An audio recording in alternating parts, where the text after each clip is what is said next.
Наливаем растительное масло, несколько столовых ложек, буквально для того, чтобы пассеровать сейчас луковицу вместе с морковкой. Сперва выкладываем луковицу, она у меня порезана кубиками. 1-2 минутки будем пассеровать. Морковка тоже кубиками.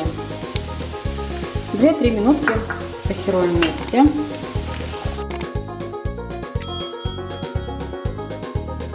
Далее здесь у меня индейка, это может быть также куриная грудка, тоже кубиками.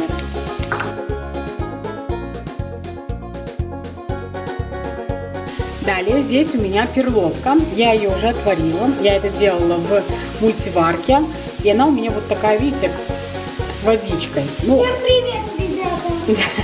Это как на кешкек, знаете, такое турецкое блюдо. Найдите его у меня на канале, обязательно приготовьте, тоже очень вкусное.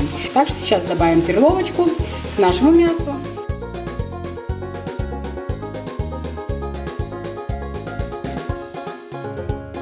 Итак, вот что у меня получается. Перловка практически готова, поэтому я потушу буквально до готовности уже всех овощей вместе с индейкой.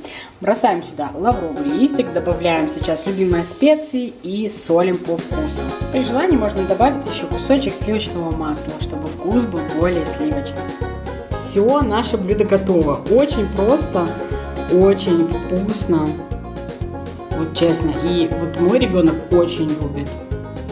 Можно добавить петрушку, зеленый лук или укроп, или вообще ничего не добавлять. Это все на ваш вкус. Но поверьте, что сытно, быстро, просто, дешево и вкусно. Так что приятного аппетита. Обязательно приготовьте. Я уверена, вам понравится. На этом я заканчиваю. Всего хорошего. Будьте счастливы и здоровы. И подписывайтесь на канал.